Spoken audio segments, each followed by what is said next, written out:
Okay.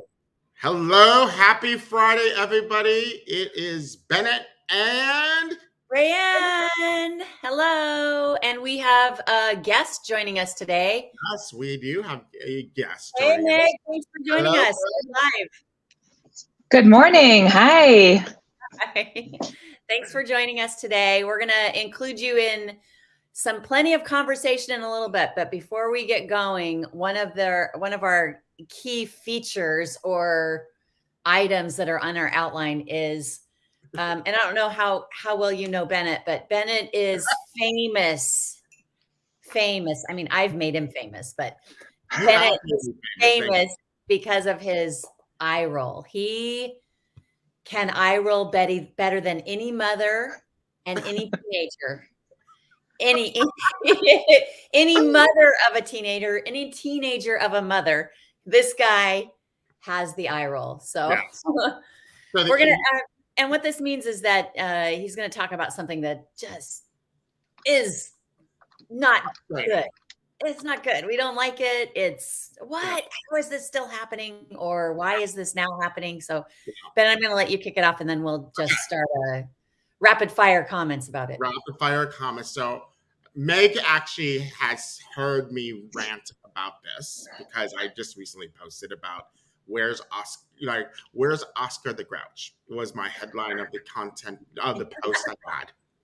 Primarily because there's so much trash content, in terms of, do we really need a blog post of all the top influencers and analysts when that community is probably like 100 people, yet they include 10. So it doesn't feel super inclusive. No, and you and I did some research on analysts not too long ago, and especially in the HR tech space, there's not a lot of diversity, is what you and I discussed. There's not a lot of diversity, so I would have done something at an angle like spotlighting the diverse, like the representation inside of the analyst influencer community, and try to bring that to the forefront. But do we really need a whole set of analysts that that are already infamous and have their own brand and such? I mean, it's not a dig on the analysts, it's a dig on the purpose of the content piece. The other content piece that really gets to me, and I roll this to the end of life, is ROI calculators. ROI calculators are such a exaggeration of what your benefits really could be. And so, I said, and that's how I write back. So can you source the CFO who validated the data behind your ROI calculator? Because I know they're the first person who's going to question every little line item in that, and how did you get to that number, right? And so ROI calculators, while they seem to be a really they could be important, but they're also so many layers of assumptions and nothing really concrete that you can. Clickbait? Are they clickbait? Are they? I mean, they really are clickbait. I believe they're clickbait. So for me, from a marketing perspective, when I look at content, make it. I look and describe high value content as primary research that you've done on your space, like bringing and surfacing, things that will pique the interest of the marketplace. That could also be used by the media and be cited as a true, a source of truth. Those are the content pieces we need more. And the last thing, stop gating your content. No more gating content. That is a new law. It should be evergreen. It should be evergreen. Always available. Always available. When you date it, people read it and they think, oh, this is outdated. Yeah. Which it probably is. If it's dated 2018. I mean, I know because I resource content all the time. Yeah. And if it's dated 2019, I'm not even going to read it. Yeah. I'm not going to read it because so much has changed. So we need to be ready for anything that could happen in the future, and how can we repurpose content and keep it evergreen. You may have to go in and update, of course, yeah. But if you want people to read it, they're not going to. They don't want to. They don't want anything that's over 2 years old. And even then, I mean, if it's 2 years old, it's like, It so much feels has happened. especially like any content that was pre-COVID. Right. I went through that way, and that's all deeply hidden in the garbage can. Nope, Yeah. that's never going to be served. But anyways, that's my eye roll for the week in terms of just let's continue to make improvements in the quality of content by really making things relevant and not doing the ton of clickbait. And I know a lot of some of the content coming out of many companies are still very much drawback, inspirations from the old days of HubSpot inbound marketing. And so you do all these crazy SEO blogs just to get ranked. But the reality is Google even knows about those clickbaits. So Yeah. just be careful. I've got a wild hair in the eyelash of your eye roll. Oh my God. And that is when somebody famous dies or there's a natural disaster, invariably the next day there will be pieces upon pieces of content that have that person's name, like the Audrey Hepburn of, whatever, whoever just passed away. You're going to have content that has that person's name in the title, Yeah. or the hurricane of ATSs just arrived, post Hurricane Ian. Oh my gosh. Yeah. Am I right? Oh, it drives me crazy. It does. Right? It is one of my biggest. The Oscar show, and we're all sitting at our seat waiting for the in memoriam. I don't want. Yes, I would like to do an in memoriam of horrible content. Yeah. I agree. Okay, so Anna has joined us. Thank you, Bennett, for that eye roll. I agree. Yes. I think we should do a whole show on content and clickbait. Yes. I mean, we could fill a whole show with that, but that's just your eye roll. And for this week, there will be another one next week, folks. Trust me, there's an eye roll every week. There's something I always is getting at me. It's like, what? Yeah. Really? Anyways. But so maybe we'll save our react attack for a little bit later, because we have guests today. Yes, we have guests that are here to talk about our main. I'm going to unmute you, Meg. Oops, it's not like you muted yourself, so I can't unmute you. I did. I'm unmuted. There you are. There you. So we have Anna Peters and Meg Murphy here. We'll start with Meg. Since you joined us first, we're going to let you introduce yourself, and then we'll hand it over to Anna. Yeah. So my name is Meg Murphy, obviously. I work for a startup called SmartRank. And I actually met Bennett.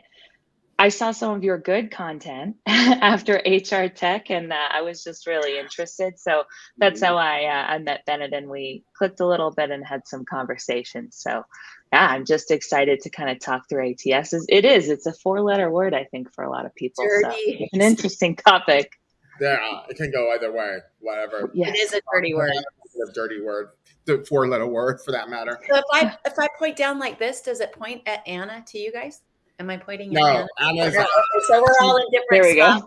Anna's down from me. So this is like the Brady Bunch. This is the Brady Bunch. You got to look down and to the right. Okay. Anna, take it away. Tell us about yourself. Sure. My name is Anna Peters. Good morning, everybody, and thank you for having me. So I'm actually currently a talent acquisition manager at a software company called Uplight that is headquartered in Boulder, Colorado, and they focus on working with utility companies and data analytics or we would like a greener future. So it's been some pretty interesting work over the years, and I've actually known our founder of SmartRank for since high school, and he started working on SmartRank and kicking off ideas. So I've had the pleasure of speaking with him over the past 2 years about every pain point a recruiter or talent acquisition a person may go through, every issue with every ATS, every complaint with every hiring manager. And it's been really fun to see all of the concepts become something you can actually. So I'm very, very excited to speak with you and Meg, to meet you face to face today. Awesome. Thank you. Thank you for that intro. I'm looking down because if we say something fantastic, I'm going to post it to LinkedIn. our streaming service doesn't allow us to, well, actually it's LinkedIn that doesn't allow us to post from the streaming service to LinkedIn. So hopefully someday that connection will be there and I don't have to be looking down consistently so I can share, reshare some nuggets, which we hope we're going to get from this conversation. I'm going to turn it back to Bennett, and Bennett, let's introduce our topic today. Yes. So our topic is the love-hate relationship that recruiters have, and maybe even hiring managers, which I know they have too, with the tool and the technology that is the source of truth behind all of the hiring process, and that's the applicant tracking system. So, this is so. I was a product manager for an applicant tracking system around 10 years ago. So I have and I've obviously been in this space to see the waves and all of the kind of emotional connections or disconnections with applicant tracking systems. And I think let's kind of start with the history of the applicant tracking system, because the early value proposition that an applicant tracking system was intended to serve as was obviously to track candidates for compliance reporting. That is actually at the fundamental baseline what an applicant tracking system. The difference between an applicant tracking system and a CRM for recruiting is one thing, and that is the EEO1 report. That is primarily what differentiates the two. Else, there is a lot of crossover between the two types of solution platforms, right? They're both now considered to be core recruiting technologies. And just so everybody is listening, he said core. Yeah. Not whore, because I heard whore, which fits also.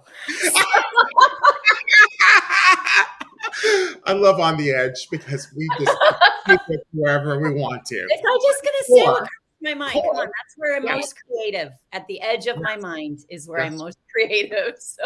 Seriously. It's evolved.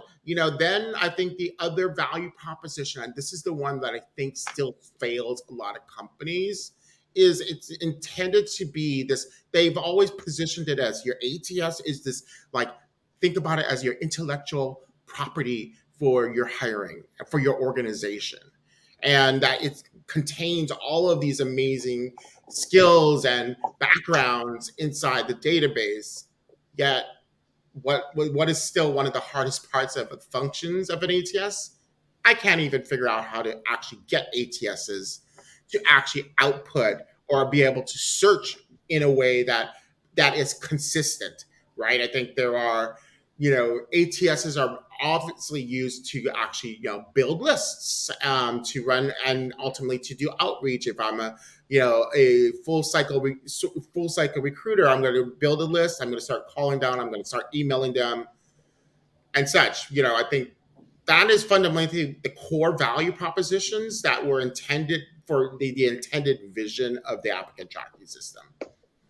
Certainly. Go ahead.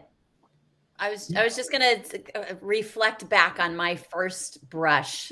Yeah. With what, it was actually a CRM. I don't know if anybody remembers the ACT, CRM. That was my first experience. And I remember the hard connection to it. We had it in our offices. Everybody had to be hardwired into the system. It was like a digital filing cabinet, really. That's all it was. It was a digital filing cabinet, and we were able to access it from our computer. And it was really strong internet, no Wi-Fi back then. It was hard. Everything was hardwired. And I remember just thinking, I wish they made this in the cloud. Even back then, 20 plus years ago, when I didn't know too much about cloud, anything back then. We weren't talking about cloud then, right? So that was my first experience. Yeah. And I loved it at first.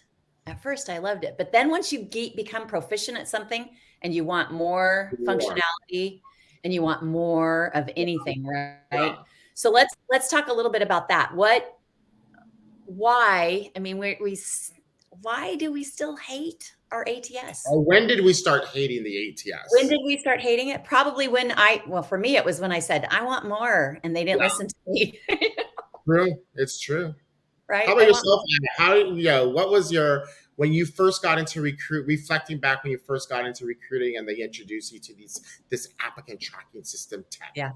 Like, what was your kind of immediate kind of reaction, or what were your thoughts about, ooh, this is going to really help me, or, what are your thoughts about the applicant tracking system?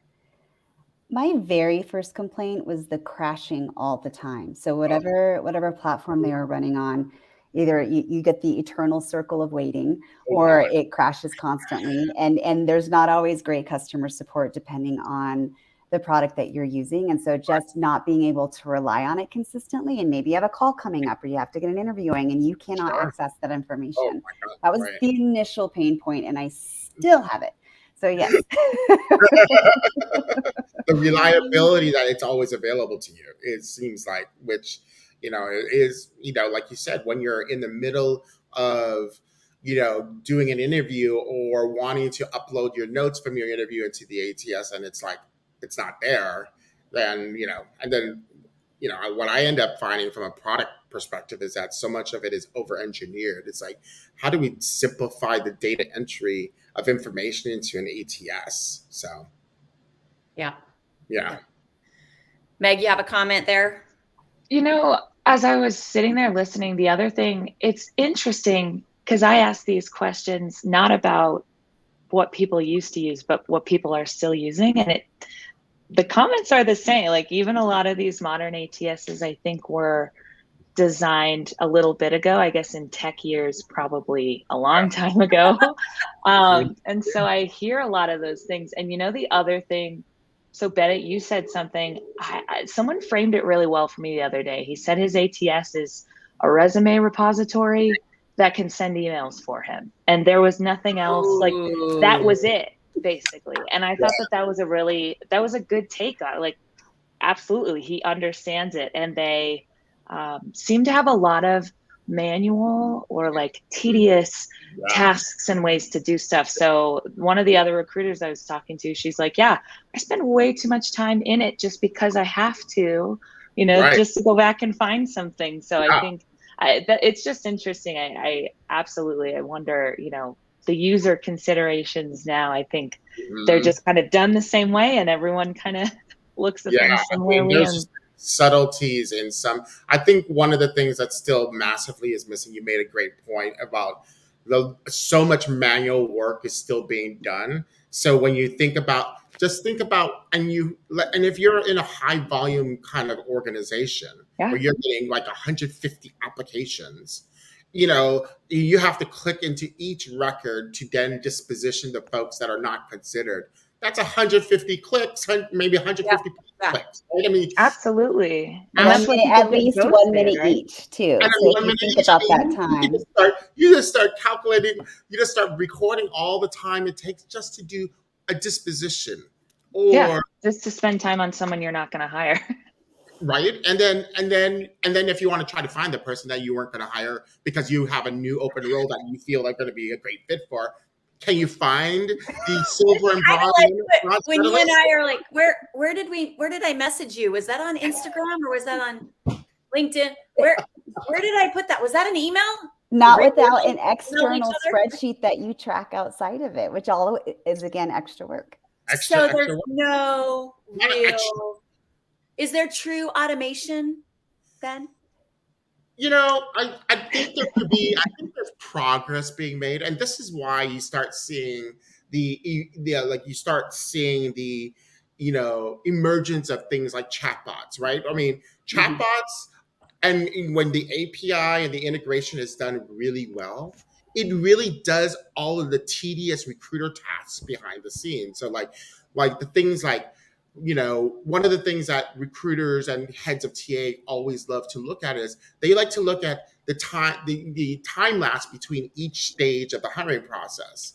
And when not everybody is able to put that in the ATS, within a reasonable time frame, At least you can turn to a chatbot to go and update, change all the statuses of everybody. They do that 24/7, all night long, over the holidays, everything, right? So, I mean, that's why you start to see, I can't tell you how many ecosystem technologies are now supporting the ATS because there's so many things that are just falling through the cracks or falling short of expectation.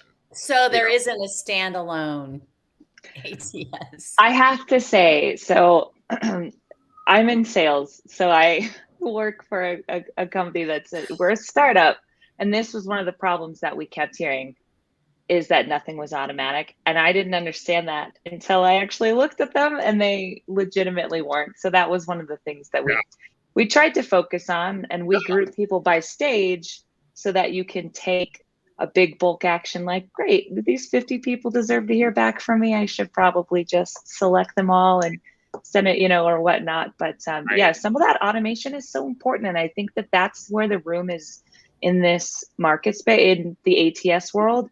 That's probably where the room for disruption is going to be, because a lot of these big guys, Taleo is a good example. We have a client who's coming. They're just getting rid of Taleo. They can't stand it. But they didn't know there was nothing else. Yeah, and so I think that that's where maybe we'll start to see, some of these HR tech, like they're filling those gaps with just those big frustrations. And automations, it's got to be a big one, because that's what people, when I do demos, I can talk about all the other like cool stuff that we do, but when you see the automation in there, that's what people get excited about. So I think that's got to be, that's either where these other big ones are going to have to go, or they're going to. It continues to be, I think, the driver behind trying to find the ultimate ATS is ease of use, right? Let's talk about that for one thing. Is it not just ease of use, but is it intuitive, which some people think they're the same, right?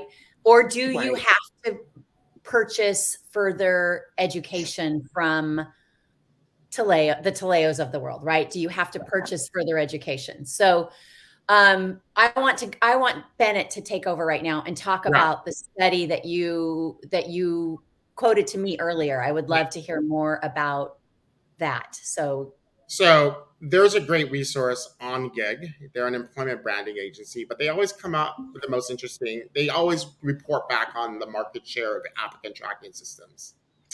So how many the enterprise know that 1,000+ employee market space, or companies that are 1,000+ employees, pretty expansive. How many applicant tracking systems do you think make up have the majority of the market share? Or like, how many applicant tracking systems do we think are supporting that market? If you were to take big ones, just the big ones, just the mid-market, any company that's above 1,000 employees and beyond, how many applicant tracking systems do you think there exists that have sizable market share? Less than 10 is my guess. I don't think it's too many, but I could be wrong. I'll go out on a limb. I'll give you my guess. Less than 10. Less than 10. Anna, what do you think? I'd say that even maybe less than 5, because there's such a saturation of many different ATS systems and how they're combined. There's so many out there. So I would say most of the applicant tracking systems have a market share of less than 10%. There's actually 40 applicant tracking systems that have of the enterprise mid-market. 40. So anyone going to take a guess who's the number one? Who has the biggest market share right now? Does it start with a W? Yeah.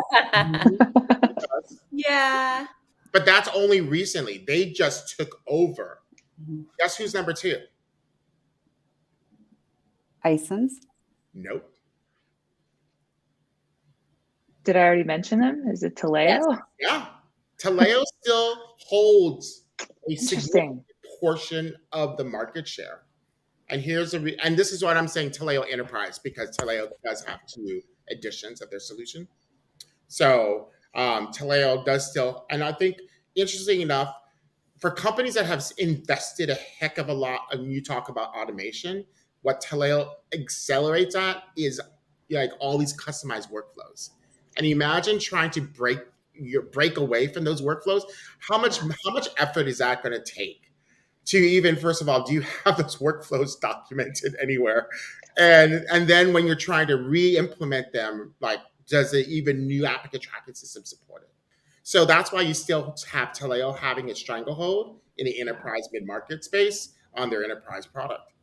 It's because of that one thing he's talked about, stickiness, because of that automation that they excel at. And they still do, but they're not being sold. Taleo's not being sold anymore. Yeah. Are we all frozen? Something happened. Yeah, we froze for a little bit there. That's just a little glitch in the matrix. It was a glitch. Well, you know, I mean, there are a ton of these systems. Like, remember Connexa? Ooh. Oh yeah. Brass ring. Let's talk about another legacy system here, folks. Oh my gosh. Are they still around? Yeah, they're still under the Connexa brand. Then we have, either the likes of the Job Fights, the Levers of the world. Then for those that have really like less than 1%, like let's see, People Matter by Snagajob, they have a 0.09%. Job Score, Jazz HR, they're kind of that mid-market. They only have 0.09% of the market. But I mean, there's 40 of these. There's 40 of these applicant tracking systems that people, and there are new ones coming up every day. So it kind of speaks to. It's very interesting in terms of, can we find a way to consolidate? The big W. I mean, we'll just say it. Workday. Do you think that they have that significant number of? I mean, it's significant when you look at the other numbers. I mean, it doesn't seem like a lot. I guessed actually more than that. I guess 29%. Right. They have 21%. They have roughly. This study is at 2020, so it's a little old. But yeah, it would be interesting to see what the 2022 numbers are, given the innovation that's taken place since then, as well as what's happened in our homes and our work. I mean, they've had to pump up, ATS work because of what's happened in the last 2 years. Yeah. So do you think that Workday is up there because they offer a full HRIS plus ATS and it's just easier to plug in together? I think they're playing the suite value proposition. Yeah. That they one system for managing candidates to employees. Mm-hmm. And my sense is that they have a tremendous bundling offer. So that it's kind of hard to say no to what they have to offer, from what I've heard in some situations where, again, especially when the Workday kind of function is driven by CFOs and IT, right? IT is making, and CFOs are making the decisions for everybody now. In this, when Workday is being presented, right? Versus a point solution where I feel recruiters still have they are the ones driving the reason why they want a different solution. But with Workday, we have George LaRoque is listening and has added that a good thing to remember when using OnGig as a data point, that it uses job site URLs as a proxy. So it isn't really share, although that's how they present it. So that's good to know. That's a good data point. Yeah. That's good to know. Also, it's very hard to understand because nobody's going to expose their customers, customer numbers to really get a sense of the market that they have. But that's that's actually a unique way to understand the market, right? In terms of those that have active ATSs, and I think that is that's what folks use as if I was in the ATS sales role, that's what I would, I'd go right to the company's, career page to understand what ATS they're using. And I will be able to heavy hit on all of those, talking points. So there are a few people in this space that are influencers that provide feedback on whether they're an analyst or a researcher. They will provide feedback on the process that that goes through. I know Jerry Crispin has been a huge advocate of go through an application at your company. Please go through, find out what's happening to the job seeker, the applicant, the candidate as they go through your system, right? And I've been doing this for several years also, just to test it out, right? I want to find out what's going on. I'm going to apply for this job. I'm going to find out what happens to me. And I would say that probably only 10% of the time, still 10%, I'm getting an immediate message back saying, thank you for applying. We'll review your information and get back to you. And then of those 10%, probably only 10% of that will message me back and say, we're moving forward with other candidates. So ultimately, what is that, 1%? Only 1% of the time am I getting a message saying you are not considered a candidate. Right. And as a mother of 4 adult children now, they invariably over the last 10 years have messaged me and said, Mom, you're in this space. How come I didn't hear back? What am I supposed to do? I'm applying for a job. I've applied for 25 jobs and none of them are letting me know. I mean, this one I really want, and I fit the parameters of what they're looking for, but they're not getting back to me. How do I know if I'm being considered? And the sad truth is you don't know. So I know Anna, how do you respond to candidates or to the market where candidates are equally as frustrated with the ATS as the recruiters are? As a recruiter, that was my next point. It's crazy. Well, sure. And I have a huge soft spot for that because I was most of my career in recruiting was actually as contracting. And so I would even be doubly offended, like, we're in this together. You can't get back to me. But it's definitely the whole thing of feeling ghosted and like that it just goes into some universe and never gets picked up or seen again. And a lot of it is lack of automation, right? And the time it takes to go through absolutely every single applicant. And you get the question because I think, most folks in talent acquisition, they do want to look at every resume because we always have that open thought of this person might not be perfect for this role, but they might be good for this. Now, when you measure the time it takes to go through that and what those actual results can be, then it's not necessarily efficient, but it is something important that everybody at least, but after that introductory, thanks so much for your application, that they need to hear something ideally within 2 weeks time. But a lot of it is simply volume.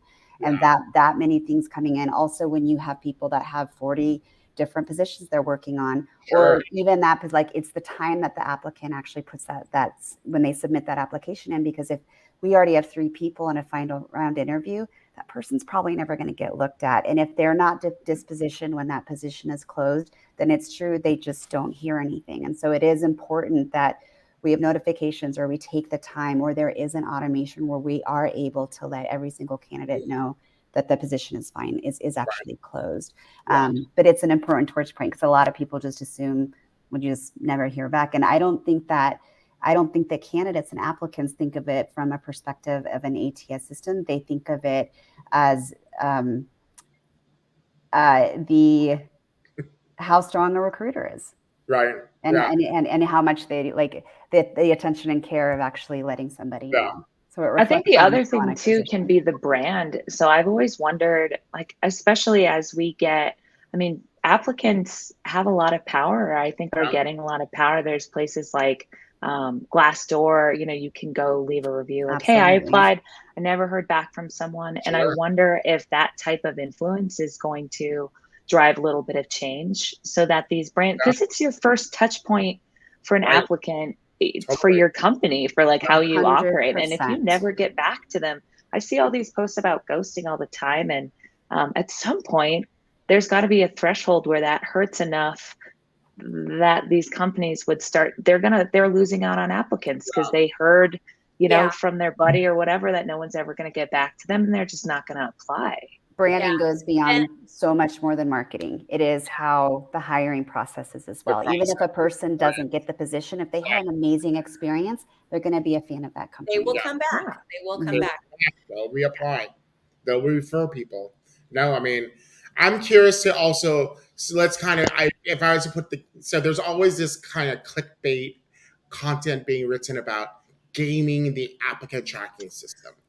I was going to ask you about that. The hackers. I'm always fascinated by it because I know there are, so not to unleash the secrets behind what happens in applicant tracking system technologies, but Anna, do you think there's a way to game the applicant tracking system so that candidates feel they get a higher score? Or they've obviously got themselves educated to know that there's something they can do possibly, but I would love to hear it as a recruiter. Is there a way to game an applicant tracking system? Besides hacking, I'm not too sure, but I think what most candidates will do, especially if it's a position that seems like they'll have a lot of applicants, they take the time to do their research on LinkedIn. They'll find folks that work within that company, at least send a note. Hey, I applied for this position, just to get a little bit. Well, they're pushing their brand too. So how many different places can I get my brand out there too? So getting themselves in more than one place. It's hard. I think it would be hard to gamify as an applicant, but I would love to hear more about this. Yeah. So gaming the applicant tracking system. So a lot of folks understand, that, a lot of applicant tracking systems score or look at keywords on a CV resume. And so what they actually will do is they would stuff their resume with keywords, and they would put it in white so you never see it. That's what some career development people are teaching candidates to do. That is gaming. That is gaming. That's what I'm saying. They're trying to game the ATS, knowing that many of them have this scoring kind of functionality to stack rank them, right? So they're trying to get as close to the top of the stack rank, which is why I kind of believe at some point that, let them apply, but don't start ranking them right after their application. But make sure, like you said, Anna, like if there is a way to go and kind of go out there, reach back out, ask them more detailed questions, get them to present, more examples of their accomplishments or whatever you want to do in order for you to be able to then go back and say, okay, now that I've reached out to everybody, they all got the warm and fuzzies from us. Now I can take their additional data that's beyond the resume and then look at a system that can now match it. Well, I think there's a case for DE&I initiatives there too, to really make sure that everyone's getting a fair shot. Because if you can hack an ATS, maybe you're just the best at writing matching keywords, that you're inevitably just going to end up with you're going to end up with great resume writers instead of great candidates. That's what's happening. And that's what's happening. Yeah. So when you think about that, and then also add on top of this, the assessments that are now in place. I mean, this is something new that I've noticed in the last year of my applying is as soon as I apply, whether it's easy apply on LinkedIn or it's going through a horrible ATS. I don't know if you've ever applied for university jobs. Oh my gosh. Oh my gosh. They're horrible. University or college jobs. The ATS is ridiculous. And you need like a doctorate to get through the application process. Yeah. When you get done and you filled in an application, it's not just, hey, we'll parse your resume for you. Oh, no. You have to fill in everything and attach your resume. Right. You finish, and then all of a sudden pops up on your screen on LinkedIn if that's where you've applied. And maybe it does on other platforms. Job boards, I'm sure, do the same thing. Take these assessment tests to rank higher. Well, I love taking tests. I was a great test taker in school, but the majority of people don't like taking tests, and they don't like seeing that and thinking, I'm not a good test taker. Forget it. Yeah. The ATS or the company will say, oh, look how many people ghosted after they applied, instead of what happened in the system that caused these people to pull themselves out, to self-select. I'm no longer interested in this job, right? Mm-hmm. People don't want to take a test after they've spent 45 minutes filling out an application that was difficult. Right. And they don't want to do it. So they get to that end and they think, I'm so frustrated. And again, the industry, the system blames the job seeker, the applicant, the candidate. Yeah. They victim blame them in this process. That's what ghosting is. We're blaming them. You walked away. It's on you. You lost this job opportunity because you walked away. Yeah. The Great Resignation. Oh, these horrible people that left us in the lurch.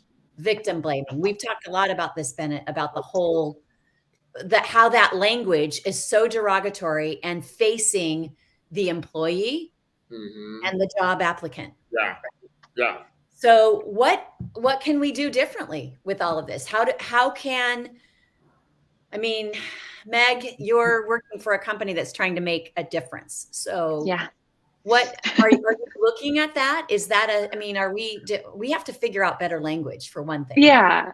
And so really the premise, without going, I won't do like a full long a pitch, but really the problem that we are diving into is just the issue, because what's happened now is everyone uses an AI to try to read a resume and match keyword. Like that's been okay. The problem is we need some automation, or we can't read resumes fast enough or whatnot. That's what we're going to do. And ultimately, that just leads to this hacking and whatnot. So the way that we're looking at it, after talking with tons of folks for the last couple of years, is just we don't use a resume at all to screen people initially. You can see it if you decide you want to interview someone, whatnot, but our approach is essentially just not using the resume. And we use really specific questions for the role and for that hiring manager to assess whether someone, it's not about their experience. It's not about, where they went to school or didn't go to, any of that. It's just,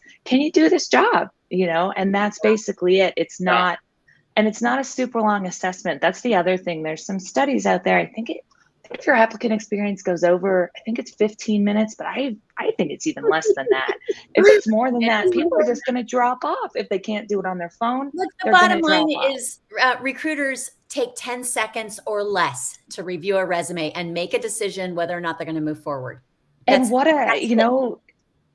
and Bennett, you talked about compliance at the beginning, and it's interesting for me because that seems so non-compliant. They weren't qualified.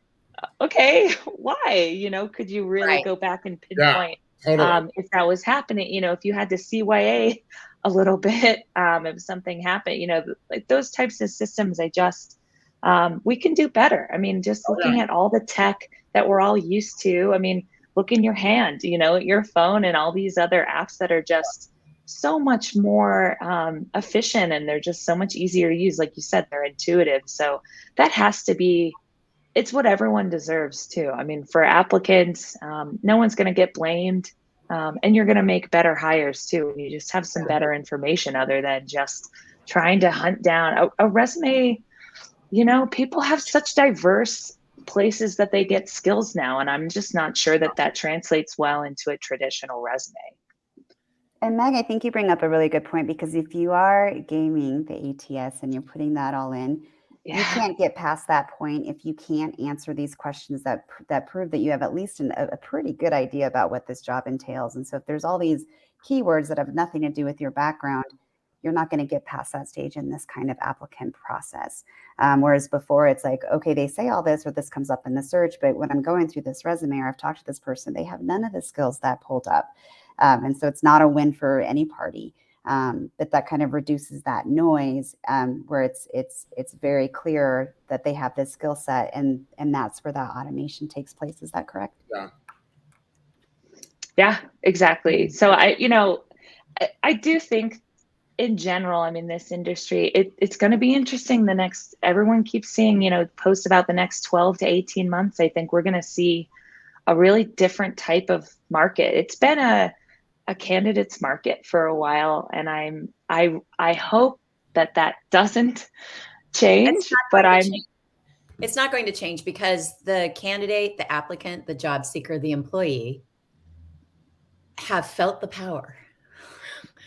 They're not going to relinquish the power. They're not going to. And it's interesting because it's been such a loud, long fight that finally we're at this place where they have say.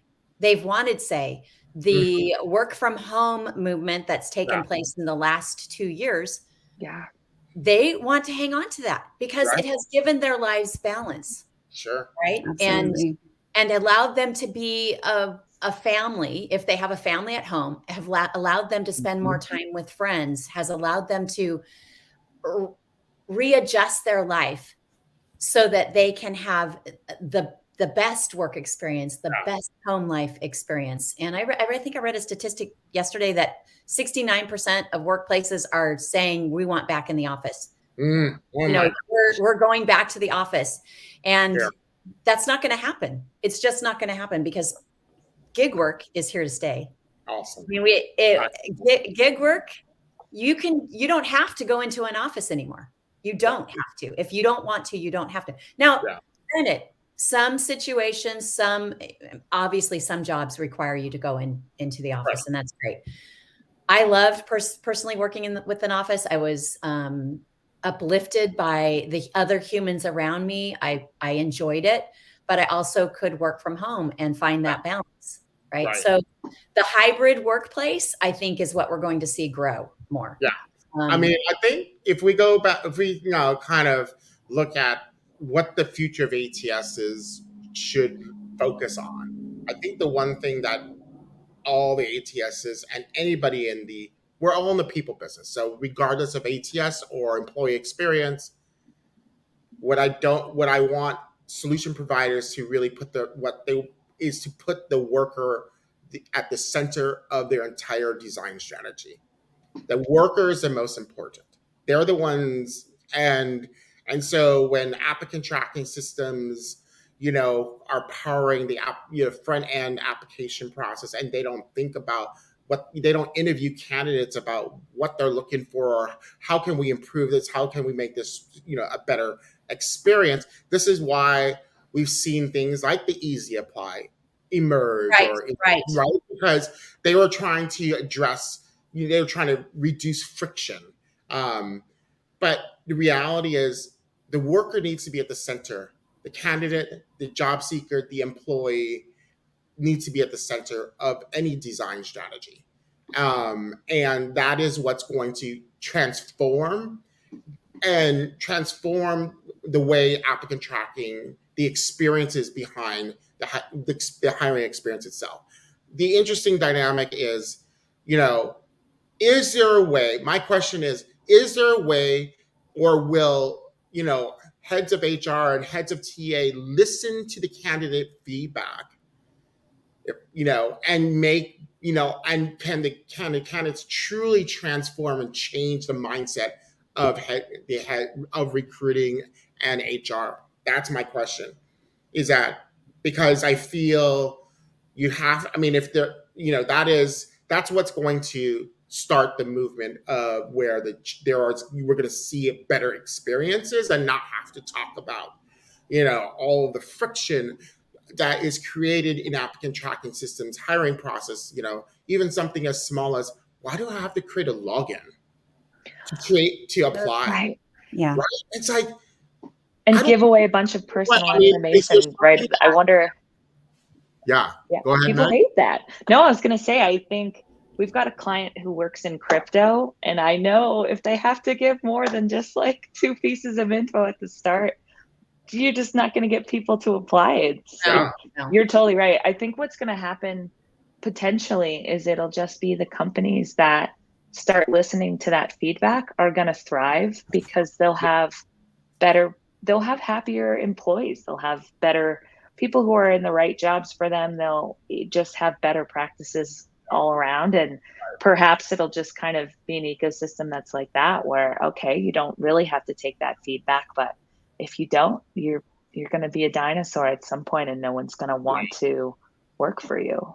And I think a lot of companies are trying to do candidate experience surveys. Now, the big picture, though, is this going to people who have accepted a job and then they get the survey and that's where we're getting the feedback? But what about the information from folks who didn't get the position? And so what is their thought?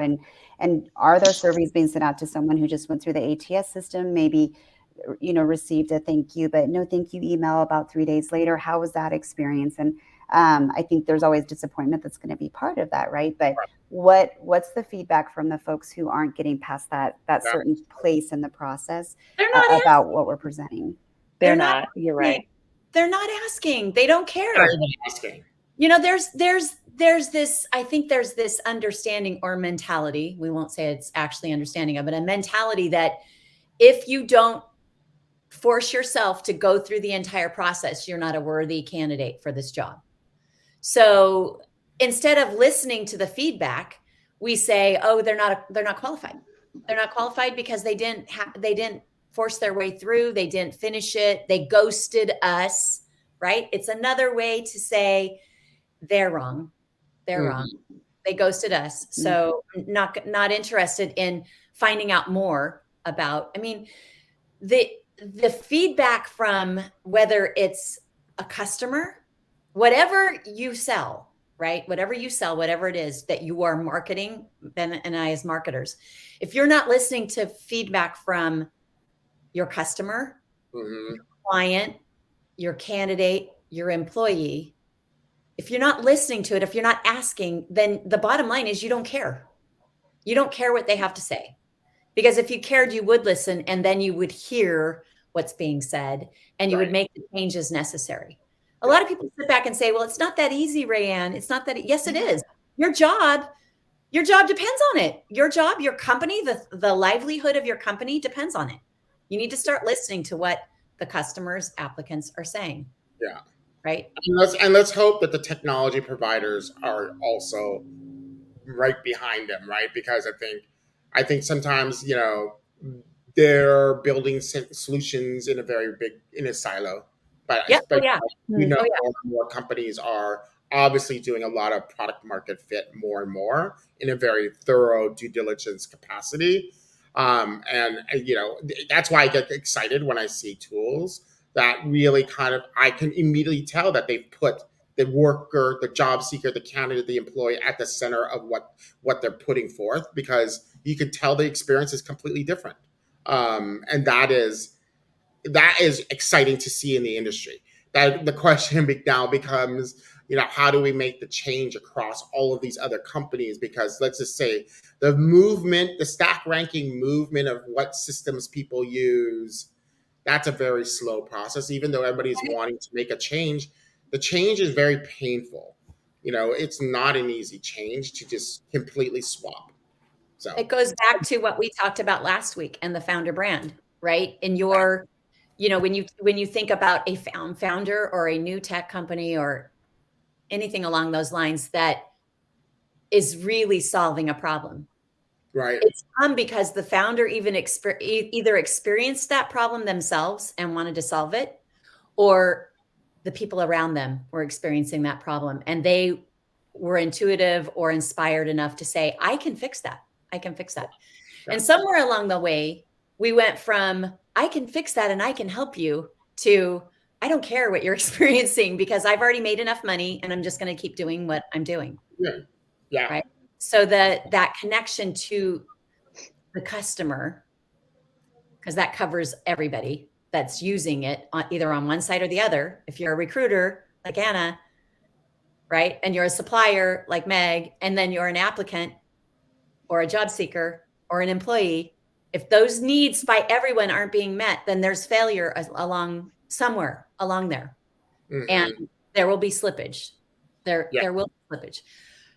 We could talk about this for episode after episode after episode. We'll have to have you guys back again in 6 months, and let's talk about what's changed. Or 18 months. Yes. Meg, very interested in you know, what we can do. But we have one more segment we want to fit in. I have my never enough segment, and I'll just say I can never have enough chocolate. Bottom line. My favorite right now are the dark it is Halloween season, so I would anticipate dark chocolate peanut butter cups from Trader Joe's. I'm sorry, they're the best. They're the best with the nice. That might be the only thing about Trader Joe's I like. Oh, they're so good. Okay, Bennett, let's talk about React. Our new segment. This is a new segment, React Attack, and we can get Meg and Anna's input on this. Yeah, I'm gonna let you introduce it because you brought it to me. I mean, we were talking about it, but you brought it to me about the interesting part of it. So What So is our React Attack this week?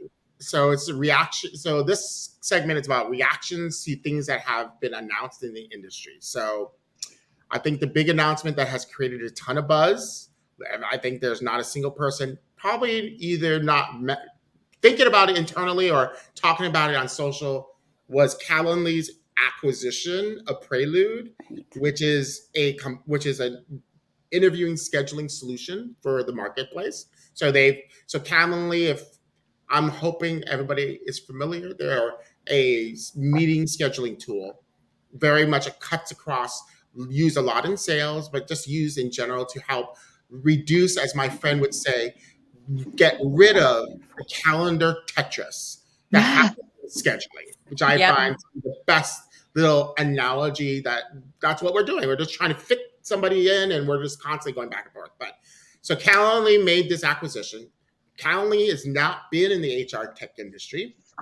So the question is, so we haven't been directly in it. I mean, most of us, a lot of recruiters do it, but it's now going to be interesting to see how much they are. What I love to see is when companies outside our industry start to come into the industry, and how much homework have they done to feel immediately become part of it versus being kind of this outsider, which is a lot of times what we sometimes see that ends up just kind of not really kind of disengaging a lot of the community who's worked so hard and says, you don't know us at all, right? Because I think the big question that I'm sure Calendly would get is recruiting is not like sales. What are you talking about? And so yes it is. Yeah, but there's some subtle differences, but it's interesting to see, is this going to be a more and more of a trend that we're going to start seeing influences from the outside of sales and marketing tech, which, by the way, there's another 10,000 of those technologies. How much of that is now going to influence recruiting? So, Bennett, this is a really interesting acquisition. I think you and I both use Calendly, right? Oh yeah, I love it. This was a shock for me, actually, because I felt like Calendly was this really great standalone, doesn't need any other, but here they are adding more functionality in an effort to move into a space, right? Move into a space where they're already there. They already have name recognition, right? So I would love to hear the reaction, Anna and Meg's reaction to this. If you had heard about it, or if this was your first hearing of it, what do you think about that? What do you think is going to be the result? I mean, will Prelude just get absorbed and they'll take some functionality? Will they become a player, like an actual player? I think it'll be interesting to see. I really enjoyed Calendly. Just like you said, it's just much more That's efficient. what you need. It does as long as you keep it personal, right? And and I think if the idea of it, because I know when I do have to schedule a full interview loop with 5 different people, and sometimes it's across multiple days, it takes me 3 hours. I'm terrible at it. So if there is an automation tool to help with that, if it integrates well with the ATS system, or how you're actually scheduling, whether it's over just Outlook or Google Calendar, or if it's through an ATS, if it can make it more efficient, I mean, that is one of the things that takes the longest. And then also the changes that happen, like someone has to cancel, is that something that you can simply change with this new tool, right? How often does that happen? Every day. Right. So if it can keep up with that and make it easier, and then still keeping every single person involved, in the loop, sufficiently informed, then I think it could be something really powerful. No, I mean, I think interview scheduling is one of the toughest. I mean, it's very different than it's scheduling. The most time consuming. It's the most. But it's also This is where it's not craziness. This is where it's not like sales, because you have panels, sequences. That doesn't happen in sales. Sales meetings are very, very simple, linear. But inside of recruiting, you have all sorts of different flavors of styles, Then you have the whole notion of you have to manage the facilities, right? And the virtual versus on premises that and then you have to measure like interviewer certifications on top of that, because if you started to embrace that and say only certain types of people who've been certified in interviewing, so I mean, it's going to be this is Right. why. And if this one little thing that, like you mentioned, Anna, that takes 3 hours just to set up. Oh my gosh. Let's see if Calendly can kind of come in and shake that. There's a reason for the acquisition. There's a reason. We're going to find out more as the days happen. I think it's interesting to watch this type of activity. Yeah. And we're going to see more. I think we're going to see more of it. I mean, we've seen a lot of it already. I mean, we know that's what happens. And it may come down to, were the founders of Prelude, were they in a position to say, we don't want to grow big, we just want to be acquired? I mean, I guess it's a strategy option. It is a strategy for a new company. So where do the founders and then the growth managers of that company, whether it's marketers, sales, business ops that come in to help grow a company, do they directly say, okay, now we're going to do what we need to do to get acquired? Yeah. Is that Prelude's intent? Or did Calendly see some alignment? Sure. Meet with somebody at a conference? I mean, we know how. I mean, I'd be very interested to see the conversation about why should we now get into the recruiting space, right? It is, like what was happening, and what did they observe about recruiting that they felt like they could now, with this acquisition, they can now be in a better position to even gain more market share, so that it's not just everybody outside of HR, not that. Like, I mean, it's just how do we get more embedded into the workflows of everybody inside the organization? So it's going to be so much to talk about, and we can touch base on this over the next few weeks. But huge thank you to Meg and Anna for joining us on our conversation about I hate my ATS. Thanks for joining us. We'll have you back. I want to do a follow-up in a few months. Absolutely. Thank you for having us. This was great. It's very interesting discussion. It's always good to learn. Always good to learn from each other. That's why diversity that's is that's what we're here for. I mean, the whole purpose of On the Edge is about listening and learning. It's about me learning. I'm going to be selfish. I'm going to be selfish. It's about me learning. I love staying curious, staying curious, right? Yeah. All right. Right. See you guys next week. Okay. Thank you so much. Have a great weekend. You too.